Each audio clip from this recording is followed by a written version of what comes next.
Guru bak pelita, penerang dalam gulita, jasamu tiada tara.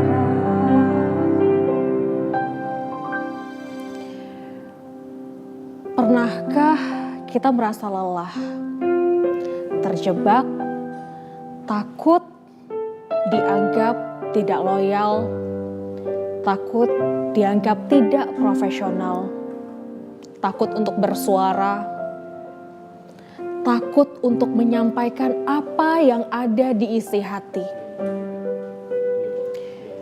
Seorang guru, seyogyanya menjadi pelita. Tapi di satu kondisi justru mengalami banyak sekali tekanan, memilih bertahan di dalam sebuah sistem yang akhirnya menjebak, sehingga ia menjadi sangat tersakiti. Bersama dengan saya Ziva Zahrianis, kita kembali lagi dalam program Selaras Jiwa. Pemirsa, hari ini kita kembali tentunya dengan sebuah cerita-cerita menarik yang akan kita kulik di dalam Selaras Jiwa. Dan hari ini topik yang menarik yang akan kita bahas yakni adalah Stockholm Syndrome di kalangan guru. Dan tentunya kita sudah menghadirkan narasumber dan juga psikolog yang akan memberikan insight-nya. Dan inilah Selaras Jiwa selengkapnya.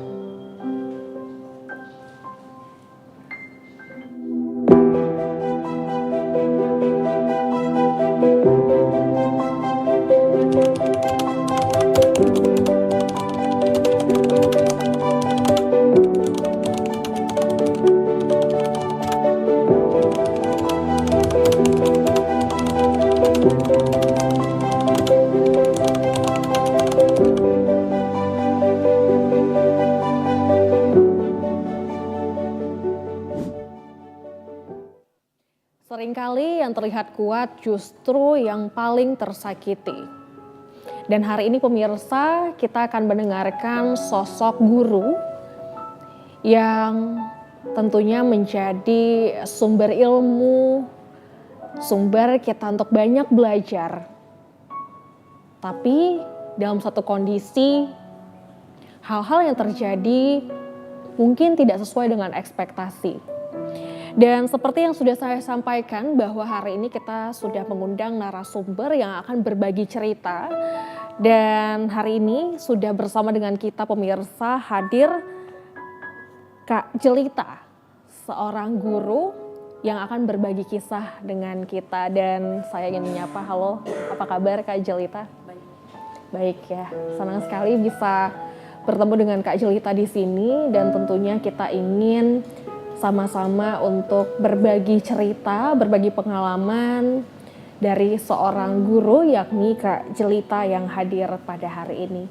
Dan sebelum mungkin Kak Jelita menyampaikan cerita-cerita menariknya, saya ingin bertanya satu hal, apa yang menjadi panggilan hati barangkali dari seorang Jelita sehingga akhirnya menjadi seorang guru hari ini? Panggilan hati ya. Mungkin bukan panggilan hati, tapi lebih ke mendengar nasihat orang tua. Jadi saya menjadi seorang guru itu bukan alasan pribadi saya, bukan cita-cita saya, tapi saran dari orang tua. Itu yang saya akan mendengar dan akan melakukan apapun yang orang tua saya pesankan. Kira-kira seperti itu. Itu yang menjadi panggilan hati. Dan akhirnya membentuk seorang Jelita, yakni seorang guru yang hari ini tentunya sudah mengedukasi banyak sekali siswa-siswi ya di sekolahnya. Baik Kak Jelita, tentu saya yakin dalam perjalanan sebagai seorang guru ada suka, ada duka, ada rasa senang, ada rasa sakit, ada rasa bahagia, namun juga pasti ada rasa kecewa. Tapi yang membuat saya penasaran adalah dalam momen-momen keseharian sebagai seorang guru, apa yang Kak Jelita alami dan jalani selama ini? Keseharian saya sebagai seorang guru mengajar. Kalau ada siswa yang butuh dirangkul, kita rangkul. Ada siswa yang butuh diberi nasihat, diberi nasihat. Guru itu kompleks. Dia harus bisa semua. Ya, guru tuh harus bisa semua. Dia harus bisa jadi pendengar, dia harus bisa jadi, mungkin tiba-tiba jadi bidan kalau siswa itu sakit. Mungkin dia bisa tiba-tiba jadi pemuka agama kalau siswanya tidak taat aturan atau apa gitu. Jadi guru tuh pekerjaan yang sulit sebenarnya, tapi bisa dinikmati kalau kita ikhlas. Sebenarnya seperti itu. Dan apa yang Kak Jelita rasakan saat ini? Saya cerita Ya, awal mula saya menjadi seorang guru ya.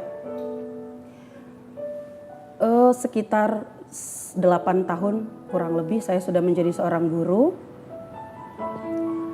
Sudah banyak siswa yang tamat lah, berarti kan sudah banyak siswa yang alumni yang sudah bekerja, bahkan masih ada yang mahasiswa. Tapi selama proses menjadi seorang guru itu banyak kesan yang sedikit mungkin bahkan menyentuh di hati.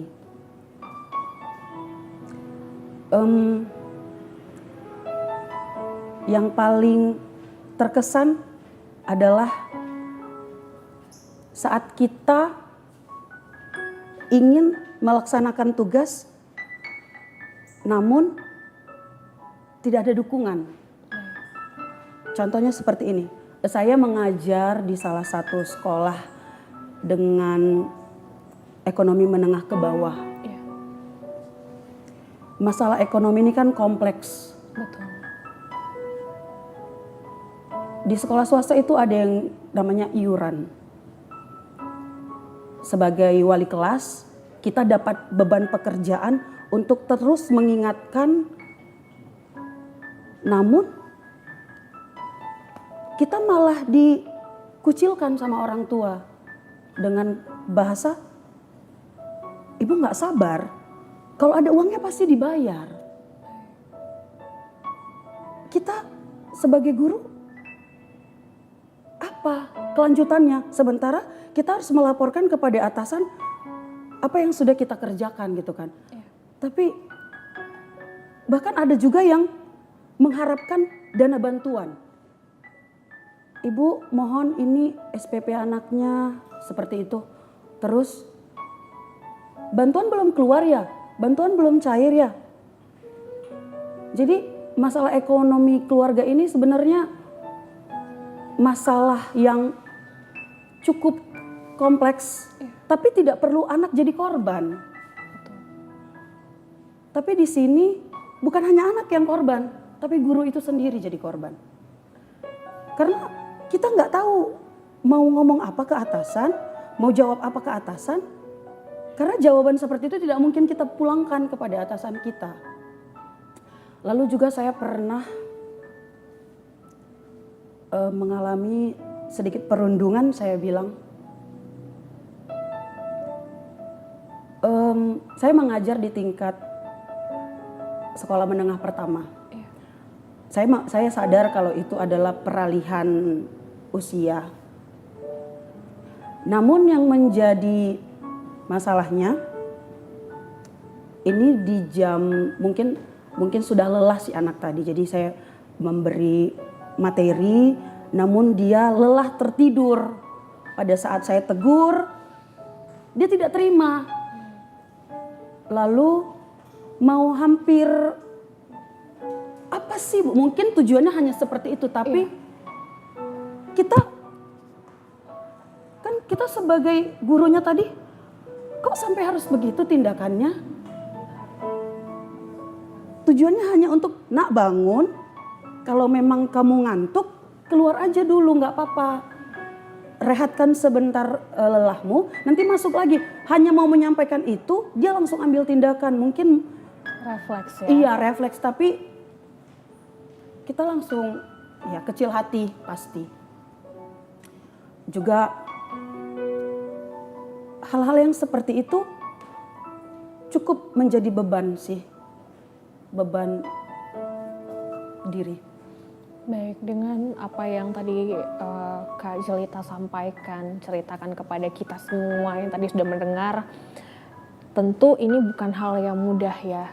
Dilema antara bagaimana untuk tetap profesional sebagai seorang pendidik, sebagai seorang yang berprofesi guru, yang dimana memang harus bijak menanggapi hal apapun yang terjadi di dalam permasalahan pembelajaran, kelas, siswa, dan bahkan juga tadi kita sudah mendengar bukan hanya lingkungan sekolah, tapi eksternal seperti orang tua juga ikut menjadi hal yang mungkin menyakiti hati dari Kak Jelita ataupun barangkali guru-guru yang memang juga mengalami hal yang sama demikian. Tapi Kak Jelita dengan momen seberat ini, apa yang akhirnya memutuskan Kak Jelita untuk tetap bisa kuat, tetap bertahan, tetap berdiri tegak sebagai seorang pendidik? Jujur sebenarnya saya ingin menyerah saja. Kalau boleh bicara apa adanya, gaji guru itu kecil. Gaji guru kecil. Tidak sebanding dengan biaya yang orang tua kita keluarkan sewaktu kita mahasiswa. Sewaktu kita masih menjadi mahasiswa, biaya yang dikeluarkan itu cukup besar. Namun pada saat kita menjadi seorang guru, kita kaget. Ternyata jeripaya, lelah, nasihat yang kita sudah berikan kepada siswa itu dibayarnya hanya sekecil ini.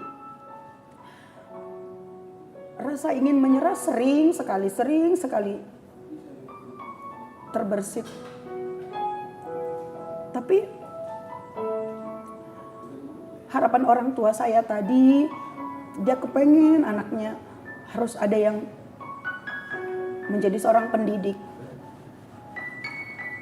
Mungkin kalau ditanya alasan saya bertahan sampai sekarang, itu orang tua saya. Walau dengan gaji yang kecil, boleh dikata kurang, tapi saya percaya apa yang sudah dinasihatkan orang tua, apa yang sudah diharapkan orang tua, saya percaya ini harapan orang tua saya akan jadi berkah. Saya percaya itu. Dan semoga demikian pastinya. Amin. Baik Kak Jelita, tentu memang doa orang tua adalah hal yang paling bisa menguatkan kita. Karena bukan siapa lagi kalau bukan orang-orang terdekat kita, terutama orang tua yang memang melahirkan dan membesarkan kita. Dan akhirnya membentuk kita seperti saat ini. Tapi pernahkah seorang Jelita dalam hati punya pemikiran di mana apa yang membuat aku sampai sepatuh ini, seprofesional ini, sebertahan ini dengan keadaan? Pernah nggak seperti itu?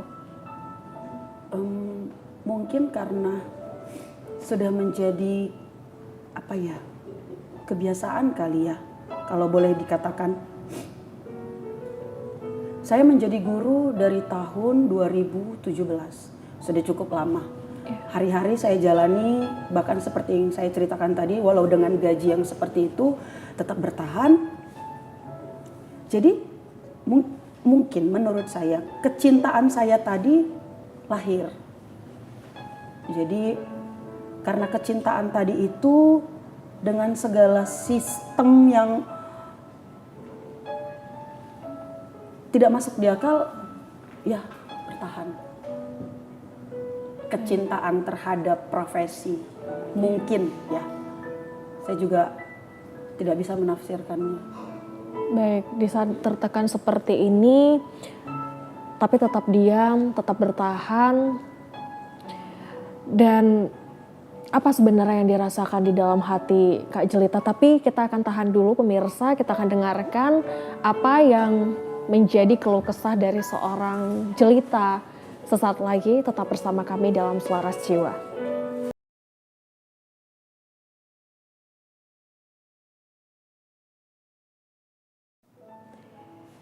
Ya, tadi kita sudah mendengarkan cerita keluh kesah seorang guru yang bukan hanya berjuang untuk mendidik para siswa-siswi di sekolahnya, tapi juga berjuang untuk melawan rasa sakitnya.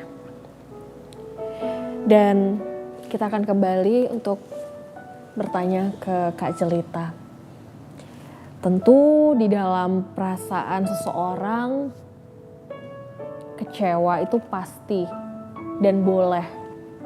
Tapi pernah gak sih merasa marah, bahkan yang terparah menyalahkan diri sendiri? Apakah pernah Kak Jelita? Marah pasti, itu manusiawi. Menyalahkan diri sendiri, menyalahkan diri sendiri ini mungkin lebih ke tugas yang diemban dari atasan kali ya. Namun pada saat kita berbaur dengan siswa, itu akan buyar semuanya. Hilang langsung. Hilang langsung. Keceriaan anak-anak itu buat kita sadar terhadap apa yang sudah jadi pilihan kita. Marah, tapi dalam diam. Marah, tapi dalam diam itu Sesak ya? iya. Tapi kita mau marah untuk bersuara, kita nggak punya tempat. Kita mau marah ke siapa? Toh menjadi guru sudah pilihan kita. Sudah kita jalani. Lalu marah untuk apa? Marah tapi Nggak tahu apa Benar. yang mau dikeluhkan, mau apa yang mau dituangkan kemana, mau diluapkan kemana. Marah ke atasan kan tidak mungkin. Marah ke siswa lebih tidak mungkin. Marah ke diri sendiri, menyiksa diri sendiri. Ya begitulah, marah dalam diam. Baik, tapi dengan apa yang Kak Jelita rasakan, pernahkah merasa ini semua salahku, kenapa akhirnya aku memilih jalan ini? Ini semua salahku, kenapa harus terjadi padaku? Pernahkah demikian? Pernah. Pernah karena kalau saja waktu itu saya dipaksakan untuk mengambil jurusan ini, saya dipaksa namun saya menolak tapi dengan pandangan yang mungkin bisa menggugah hati orang tua saya. Harapan saya mungkin saya tidak seperti ini dengan gaji yang seperti ini gitu kan. Bahkan saya bilang ke orang tua saya punya adik. Biar dia jadi apa yang dia mau. Karena orang tua saya itu memang dia sangat kagum dan bangga kalau anak-anaknya itu jadi seorang pendidik semua, seorang guru gitu. Bahkan orang tua saya bilang,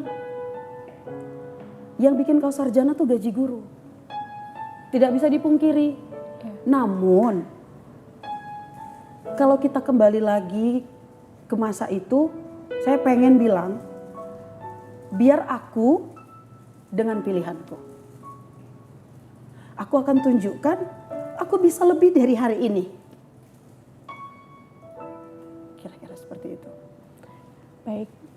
Dan Kak Jelita mungkin kita kembali lagi kepada permasalahan yang tadi Kak Jelita sampaikan ya. Problematika yang ada di lingkungan sekolah, siswa, bahkan juga terkait dengan eksternal. Orang tua juga ikut masuk ke dalam permasalahan yang terjadi ternyata. Dan dalam hal ini apakah ada teman-teman yang lain di lingkungan sekolah yang juga mengalami hal yang sama dan bahkan mungkin juga ingin menyerah? jam istirahat itu biasa dijadikan guru untuk saling sharing. Di situ kita boleh saling menceritakan apa yang kita alami di dalam kelas. Namun mungkin tidak semuanya karena kita malu dong. Itu kan kita sedang mengorek-ngorek aib kita sendiri. Betul. Iya. Tapi ada satu cerita yang pengen saya bagi. Ini bagian dari perundungan juga menurut saya. Saya pernah ditantang sama siswa. Seperti apa? Saya coba untuk tegur. Dia tidak terima. Dia bilang, bawa suamimu. Saya tidak cocok melawan kau karena perempuan. Saya tantang kau. Tapi suamimu lawanku. Itu menyakitkan. Tidak bisa saya jawab karena saya seorang guru. Tidak mungkin saya secara sarkas menjawabnya. Tidak mungkin saya tidak mungkin saya jawab. Jadi saya diam, lalu saya ke kantor, saya menangis. Dan sendirian? Saya atau menangis, cerita? saya merasa kok kita udah ngajar, kita udah mendidik, kita udah kasih nasihat, kita udah sayang. Tapi kita masih dibeginikan. Kita masih ngalamin hal yang begini. Sedikit juga cerita. Saya pernah antar pulang siswa saya karena dia mengalami sakit di sekolah. Saya antar pulang, ternyata di rumah tidak ada orang karena ayah ibunya sudah berpisah. Dia hanya tinggal dengan neneknya. Kebetulan neneknya juga bekerja. Jadi saya telepon lah, ibu ini siapa, si Anu pulang, saya katakanlah begitu, saya tidak usah sebut namanya. Dia tidak sanggup ibu, dia sakit. Rawat aja di sekolah, di rumah juga nggak ada orang. Nanti jam pulang dia kan pasti pulang. Nggak ada apa obat di sekolah untuk meredakan demam. Saya bawa balik anak itu pulang ke sekolah. Padahal sudah sampai di rumah. Padahal sudah sampai di rumah. Saya tanya, udah sarapan belum? Belum, Bu. Ada bawa uang saku? Tidak, Bu. Kita sebagai guru dan sebagai orang yang lebih tua dari dia, pasti kan kita nggak usah guru ya. Orang yang lebih tua aja mendengar cerita seperti ini pasti ambil tindakan. Betul. Saya ke kantin, saya tanya apa yang bisa dimakan. Saya tanya anaknya ada penyakit. Saya punya mah, Bu. Oh berarti nggak boleh makan yang begini, harus yang begini. Oh di kantin tidak ada. Saya pergi ke depan ke warung makanan yang lain. Terus saya balik. Saya tinggalkan kelas loh untuk mengurus anak yang Hanya satu untuk ini. satu orang. Iya hanya untuk satu orang. Terus kemudian saya suguhkan air hangat, lalu saya kasih minum obat. Tapi bilang terima kasih pun tidak. Ya seperti sudah memang tanggung jawab kita guru. Selama anak itu ada di sekolah, orang tua tadi itu tanggung jawabmu seperti itu. Tentu berat pastinya, dan mungkin kita perlu juga mendengarkan pendapat, nasihat, dan juga mungkin penguatan pastinya. Karena kita juga sudah menghadirkan psikolog kita, ada Ibu Meli Siti Maliha.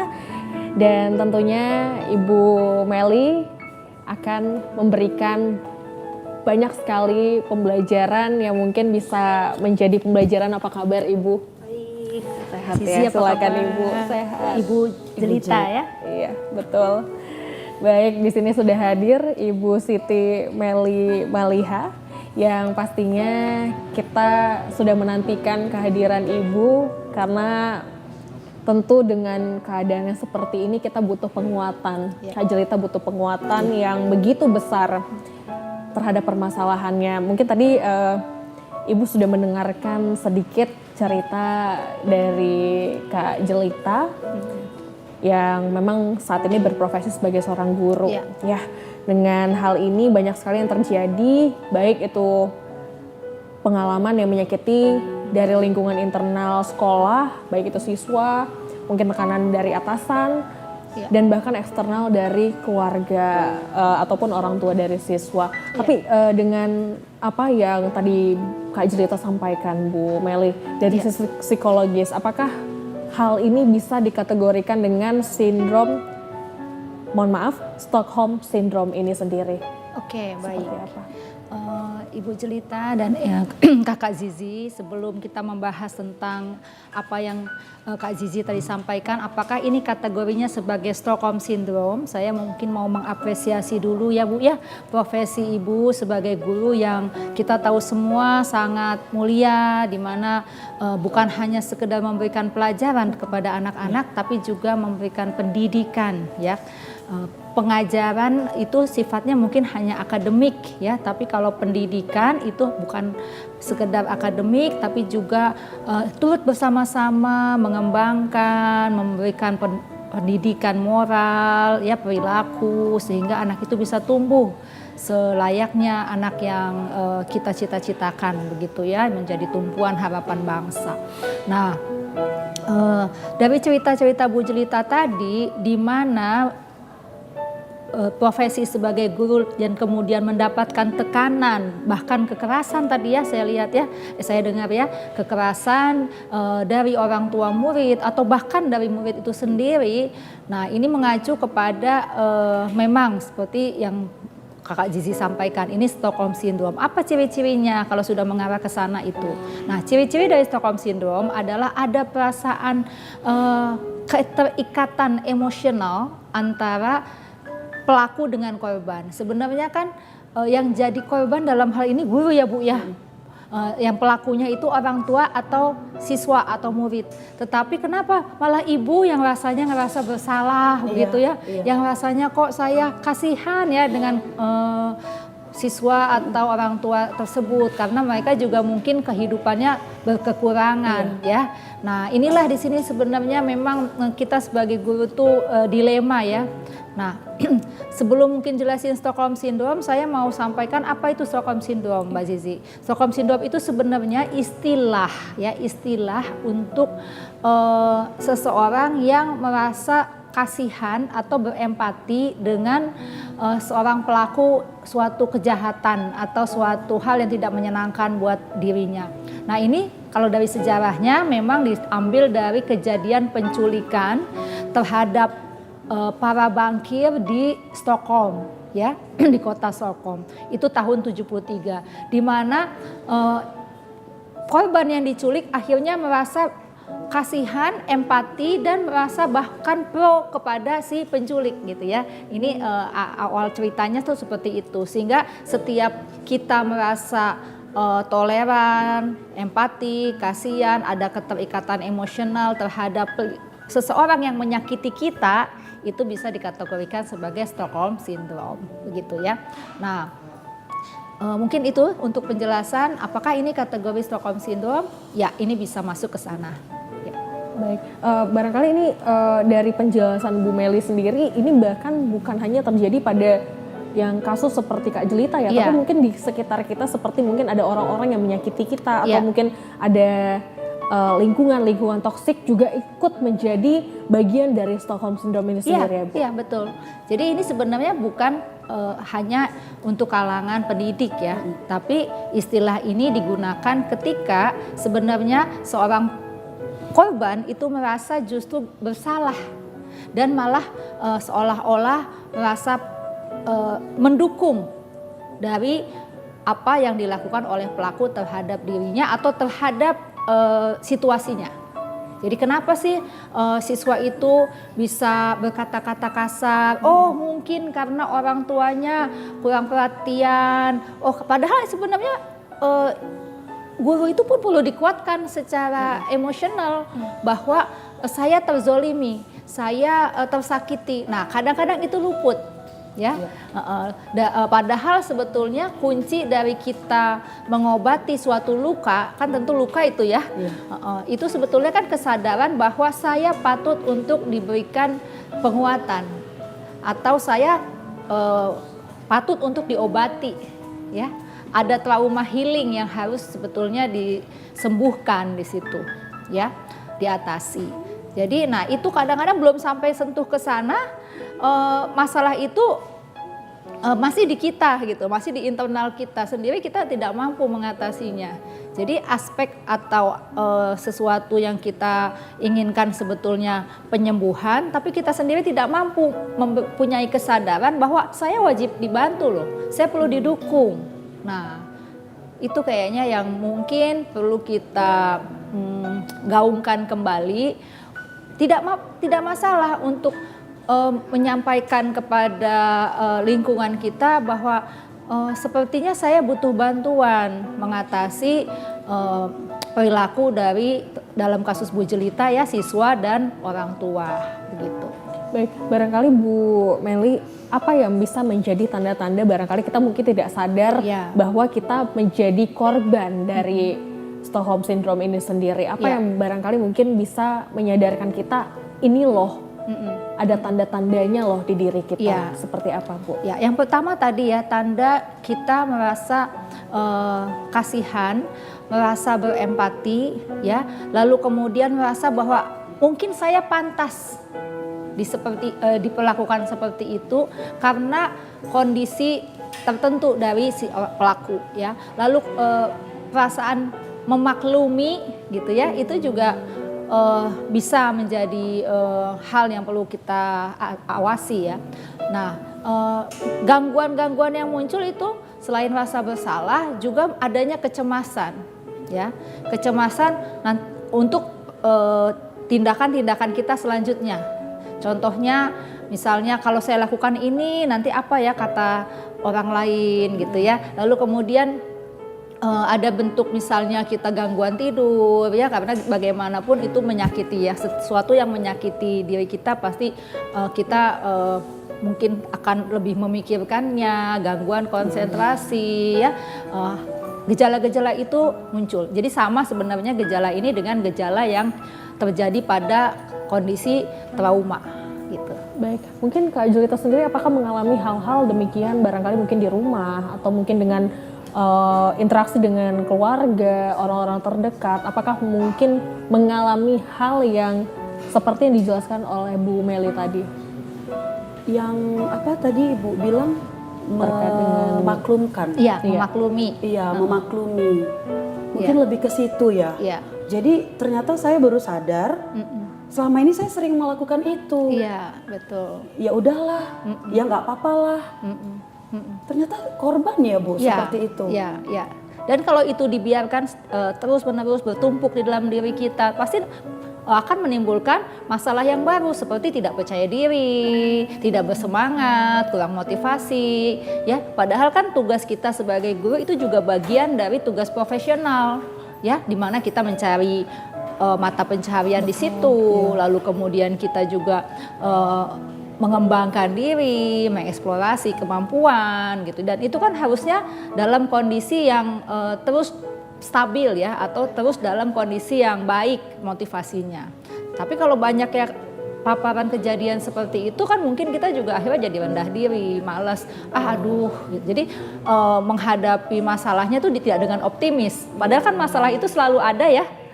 Kita masalah selalu ada di pekerjaan apapun, nggak usah guru, nggak usah pekerjaan yang mungkin kompleks ya, tapi pekerjaan sekecil apapun itu pasti ada masalah, dan seharusnya kita optimis menghadapi masalah-masalah hari ke hari. Namun dengan kejadian-kejadian yang menumpuk-menumpuk bisa akhirnya pesimis gitu, otomatis kinerjanya menjadi kurang baik. Menurun ya Bu. Gitu. Baik, dan tentunya apakah hal ini juga akan berpengaruh terhadap guru-guru yang memiliki dedikasi kuat terhadap profesionalismenya sebagai seorang guru? Tapi kita akan kembali lagi untuk menjawab pertanyaan ini sesaat lagi pemirsa, tetaplah bersama kami dalam Selaras Jiwa.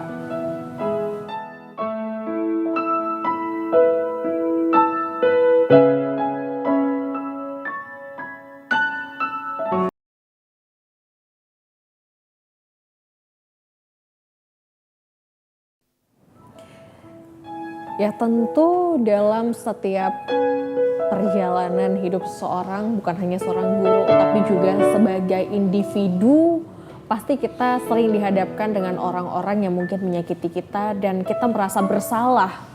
Kita merasa bahwa ini salahku, yang akhirnya menyebabkan dia menyalahkanku seperti ini.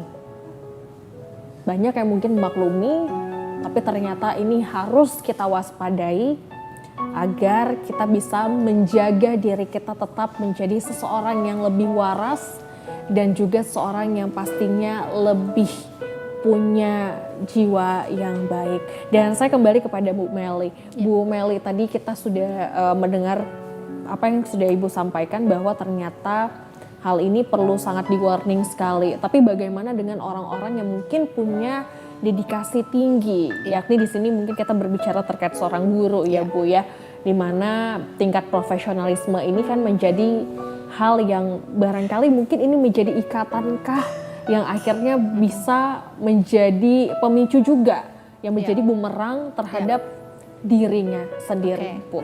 Ya, tentu ketika kita menjalani satu profesi dengan penuh kesadaran kan, lalu kemudian kita setiap hari pasti melakukan suatu evaluasi terhadap apa yang kita lakukan, dan sebaiknya ini memang dilakukan setiap hari ya. Apa yang saya lakukan hari ini, lalu kemudian apa respon orang lain terhadap perilaku saya, itu sebagai bagian dari kesadaran kita dalam bekerja. Jadi setiap ada kejadian yang terjadi pada hari tersebut, kita terus mengevaluasinya ya, lalu kemudian menjadikan bahan pembelajaran untuk solusi di masa yang akan datang. Jadi setiap ada kejadian jangan diabaikan atau bahkan langsung mengambil kesimpulan begitu ya, yang belum tentu kesimpulan kita juga tepat ya, karena kan ketika kita mengambil kesimpulan tertentu dan ternyata itu salah ya, tentu akan berdampak kepada ketika mendapatkan masalah lain lagi di lain waktu gitu ya. Jadi lebih baik kita sharing sama teman, ini saya harus seperti apa begitu ya, kemudian nanti kita dapat masukan. Biasanya lebih dengan teman kita lebih terbuka ya, sebelum kita mungkin diskusi kepada level yang memang sudah berjenjang secara prosedural ya, SOP-nya bagaimana. Dengan teman dulu supaya kita juga bisa dapat masukan begitu ya. Lalu kemudian dengan sharing itu juga sebagian tension atau tekanan yang ada di diri kita kan juga akan rilis ya, sehingga itu juga 50% sudah bagian dari healing, dari pengobatan gitu, membantu.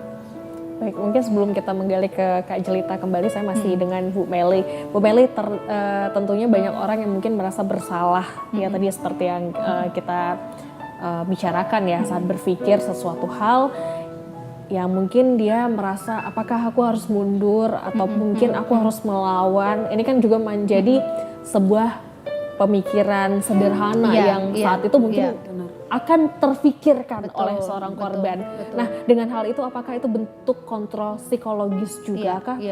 Iya. Ya pastinya itu bentuk kontrol psikologis kita ya. Ketika kita dapat masalah pasti kan ada defense mechanism yang terjadi di diri kita. Yang kita lakukan tentu kita melihat kembali sebenarnya tujuan saya bekerja ini apa. Kenapa saya memilih profesi ini. Tadi Bu Jelita sudah menjelaskan ini sebetulnya juga amanah dari orang tua misalnya begitu. Tapi kalau hanya sifatnya motivasi eksternal, kalau orang tua itu kan eksternal dari diri kita ya. Betul. Nah itu dalam teori psikologi motivasi eksternal itu tidak lebih long lasting dibanding kalau motivasinya itu internal. Mungkin awalnya boleh, tapi sejalan dengan waktu ketika kita mendapatkan input-input positif dari pekerjaan kita, maka seharusnya kita sudah mulai memiliki motivasi internal, di mana menjadikan pekerjaan kita itu sebagai misalnya ibadah, ya, misalnya bagian dari tujuan-tujuan kita akan tercapai melalui pekerjaan kita ini. Ya, tentu kan dari pekerjaan ini kita mendapatkan suatu penghasilan, lalu kemudian dengan penghasilan itu kita bisa membeli sesuatu yang kita dulu tidak mampu, begitu ya. Dan itu kan memotivasi, ya. Jadi bisa kita balikan lagi ke tujuan-tujuan itu. Jadi jangan motivasinya tuh selalu eksternal. Karena kalau eksternal ketika contoh ya, mohon maaf ya Ibu ya, ketika nanti orang tua Bu Jelita mungkin mengatakan ya sudahlah kamu berhenti saja gitu ya, atau mungkin orang tua Bu Jelita sudah tidak ada lagi misalnya, terus motivasi itu dapatnya dari mana? Hilang. Sehingga kita mulai dari sekarang menumbuhkan motivasi internal. ya saya rasa guru itu adalah, kebetulan saya juga seorang guru ya, jadi itu profesi yang menurut saya itu buat saya tidak tergantikan dengan profesi-profesi lain ya. Artinya kepuasan kita ketika melihat perubahan yang terjadi pada anak didik kita itu melebihi dari uang yang kita dapatkan gitu ya. Jadi apapun itu motivasi internal yang Ibu Jelita bisa dapat itu dijadikan pegangan untuk kemudian mengatasi masalah-masalah yang ada gitu. Lalu kemudian kaitannya juga dengan komunikasi, Kak Zizi. Nah, bekali juga diri dengan kemampuan komunikasi yang asertif. Apa itu komunikasi? Di mana kita bisa menyampaikan apa yang jadi isi hati kita, tapi mungkin dengan cara yang cukup santun atau cukup diterima oleh lawan kita ya, lawan bicara kita ya. Contohnya tadi ketika ada anak yang sifatnya agresif kepada Bu Jelita gitu ya. Ya tentu kalau misalnya Bu Jelita kurang percaya diri kan akan langsung, wah kok saya diperlakukan seperti ini oleh seorang siswa yang notabene harusnya tunduk kepada saya gitu ya. Nah, tapi dengan pembekalan komunikasi yang asertif kita bisa tahu bagaimana menyikapi kalimat-kalimat dari siswa ini gitu ya. Sehingga kita nggak kehilangan jati diri dan kehilangan kepercayaan diri kita untuk menghadapi mereka gitu. Dan itu yang menjadi self defense barangkali Yes, ya Bu ya. betul. Bisa menguatkan. Iya, menguatkan. Jadi tadi ya percaya diri, lalu kemudian motivasi, sharing sama teman, ya lalu komunikasi, dan juga mungkin diperlukan dukungan, support system dari atasan ya, dari komunitas guru ya. Nah, belum lagi kita juga bicara tentang bagaimana kita melatih atau memberikan pendidikan kepada para orang tua nih ya. Orang tua kan sebetulnya harusnya juga ikut serta dalam pendidikan anak ya. Betul. Karena yang paling lama atau durasi paling panjang dalam sehari itu sebetulnya di rumah, bukan di sekolah gitu.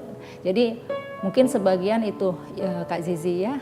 Baik, terima kasih Bu Meli dan Kak Jelita. Tentu kita tadi sudah mendengarkan ya banyak sekali, mungkin barangkali menjadi insight bagi kita semua yang mendengarkan ya, bukan hanya Kak Jelita tapi juga saya, bahkan juga Anda pemirsa yang pastinya merasa bahwa oh ini yang terjadi padaku, oh ini yang selama ini aku alami.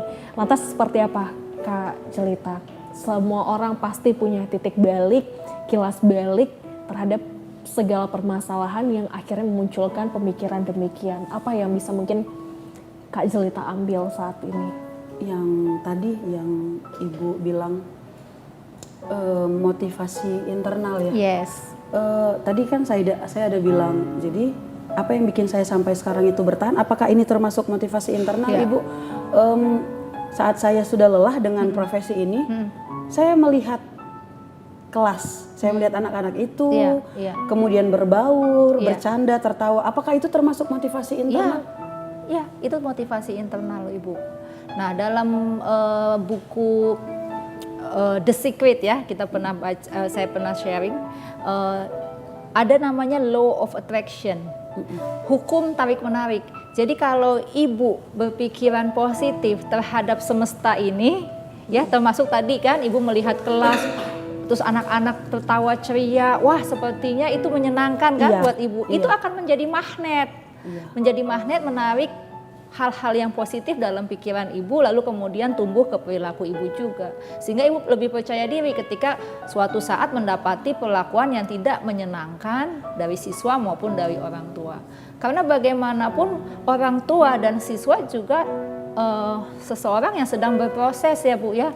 Kita kan nggak tahu nih dengan kejadian seperti yang dilakukan siswa Ibu, mungkin ada hikmah dari siswa tersebut ketika kita misalnya katakan sesuatu yang memang sesuai gitu ya, dia akan berpikir oh iya ya, ibu itu baik ya sama saya. Tapi kalau mungkin kita merespon sesuatunya juga dengan sama-sama agresif, mungkin itu jadi luka yang baru untuk siswa tersebut gitu. Nah orang tua juga mungkin begitu, mereka juga berproses untuk jadi parents ya gitu. Baik, lantas gimana nih Kak Jelita? Apa yang ingin Kak Jelita sampaikan kepada Kak Jelita yang dulu, versi dulu, setelah mendengarkan apa yang disampaikan oleh Ibu Meli. Silahkan. Yang juga memang menjadi closing segment, barangkali mungkin juga harapan dan pesan-pesan kepada teman-teman yang menonton kita pada hari ini. Silahkan. Iya. Ternyata saya terlalu sempit memberi arti seorang guru. Setelah mendengar penjelasan dari Ibu tadi, saya terbuka pikiran. Obatnya ada di sekitar ternyata. Menjadi guru itu bukan PR hari ini, dikerjakan hari ini. Iya.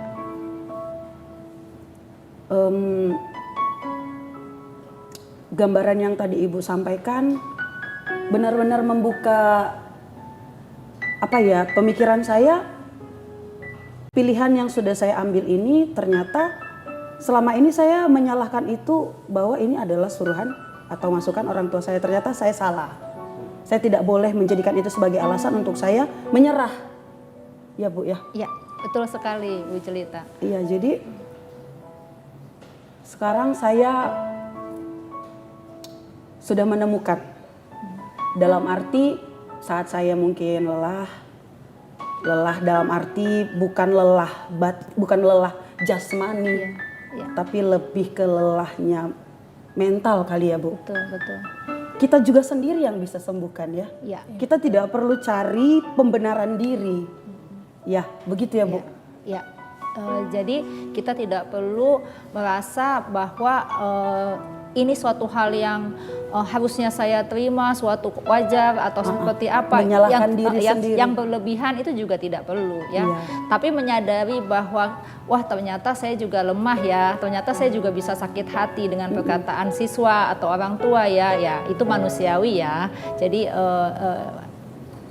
let the flow, tapi kita juga punya teknik untuk mengatasi dan mengobati rasa sakit kita. Iya. Gitu. Baik, luar biasa. Tentunya banyak sekali pelajaran-pelajaran yang bisa kita ambil pada hari ini dengan topik menarik Stockholm Syndrome di kalangan guru. Tentunya sudah 1 jam kita bersama dengan Anda pemirsa. Saya ucapkan terima kasih kepada Kak Jelita, Ibu Meli yang sudah mau berhadir dan juga sharing-sharing bersama dengan kita. Tentu kita ingin ngobrol yang lebih lama, tapi sayang waktu juga yang memisahkan. Tapi sedikit closing statement juga dari saya bahwa terkadang kita memilih untuk bertahan karena cinta terhadap suatu profesi, cinta yang akhirnya menyebabkan kita terlena dan juga mengiyakan untuk disakiti, tapi bukan hal itu yang harus kita ambil, tapi bagaimana untuk kita juga bisa menyintai juga diri kita sendiri, bahkan lebih dari pekerjaan yang kita jalani. Untuk itu saya Ziva Zahrianis pamit undur diri dari hadapan Anda. Sekali lagi kami ucapkan terima kasih kepada narasumber yang sudah berhadir. Terima kasih Ibu. Terima kasih kepada Anda pemirsa. Akhir kata saya pamit undur diri. Sampai jumpa di episode selanjutnya.